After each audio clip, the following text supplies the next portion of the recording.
Hello, j'espère que tu vas bien. Aujourd'hui, on va parler de déléguer. Alors, je ne sais pas ce que tu fais, quel est ton business, quel est ton futur business, qu'est-ce que tu souhaites faire prochainement. Mais je pense que tu as besoin d'écouter cette vidéo. Alors, si tu ne me connais pas, moi, je suis Christian Zubadilabila. Je suis le fondateur de Sobar Agency, qui est une agence de création de contenu spécialisée dans la création d'émissions trendy. Donc, si tu veux faire une émission qui veut péter, une émission qui veut faire du buzz, on se spécialise dessus. Donc voilà, notre équipe va t'accompagner dans l'élaboration de tes sujets, le choix de ce que tu veux aborder dans tes émissions. Et pareil, on s'occupe aussi de la formation. Donc si tu as un entrepreneur, un coach qui veut lancer des formations vidéo, tu appelles notre agence et on va s'occuper de toi.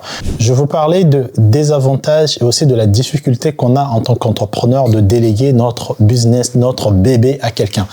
Et j'avais fait une vidéo dernièrement où je parlais de pourquoi c'était pas une bonne idée de faire des business avec passion. Les gens, ils m'avaient clashé, ouais, mais qu'est-ce que tu racontes? La vidéo, elle est là. Alors, pourquoi j'avais dit ça? Et aussi, je veux faire un lien avec le titre de cette vidéo qui est déléguer. C'est très difficile de déléguer un business qu'on aime. Un business qu'on affectionne, c'est très difficile de le déléguer. Parce qu'on a mis son amour, on a mis son temps, on a mis son affection. Et ce n'est plus un business, ça devient comme une relation amoureuse. Si tu as un objectif, par exemple, j'ai fait une vidéo d'ailleurs où j'en parlais. Si tu as un objectif, si tu te dis, quand j'étais salarié, je gagnais 3 000 euros. Si ton objectif, c'est quand tu vas te lancer, ton objectif premier devrait être déjà de dépasser ton salaire. Si tu arrives à dépasser ton salaire de 2 ou de 3, tu peux te dire que là, je peux arrêter de travailler. Pendant 3 mois, 6 mois, j'ai réussi à dépasser des revenus que j'avais avec mon salaire. Peut-être que là, je peux prendre l'envol financier. En tout cas, l'envol d'entrepreneuriat ou de peu importe le statut que tu auras. Et une fois que tu rentres dans ça, c'est là que tu dois déléguer en fait. Ne délègue pas 2 ans après que tu es en solo. Ça va être très compliqué de le faire. Il faut que tu le fasses le plus rapidement possible. Dès que tu as des revenus, dès que tu te permets de dépasser ce que tu t'es fixé comme objectif, comme montant, c'est là que tu devrais recruter des personnes. Moi, je l'ai compris très très tard. Et dans certains business, jusqu'à ce jour que je fais cette vidéo, j'ai toujours certains business que j'ai du mal à donner à des gens. Je vais vous prendre un exemple concret. À l'époque, dans notre agence, c'est moi qui filmais.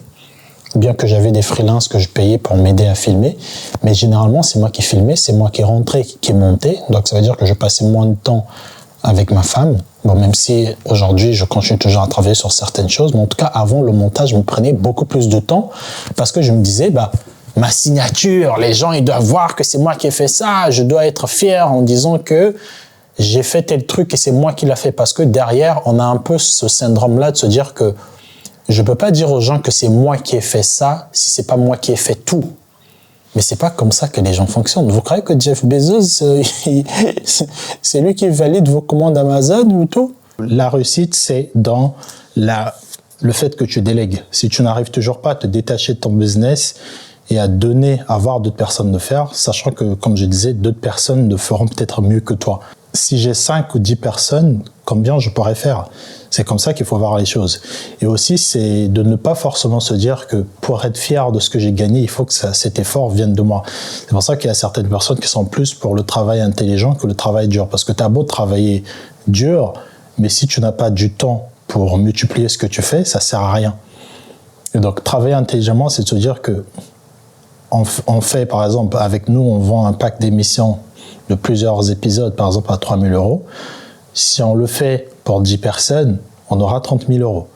Si on arrive à avoir 10 autres personnes qui vont parler de nous à d'autres personnes, surtout pour des formations en société, combien on pourrait se faire? Ça, c'est le goal, en fait. C'est comme ça qu'il faut penser. Voilà. Donc, dites-moi si toi aussi, tu as du mal à déléguer dans ce que tu fais.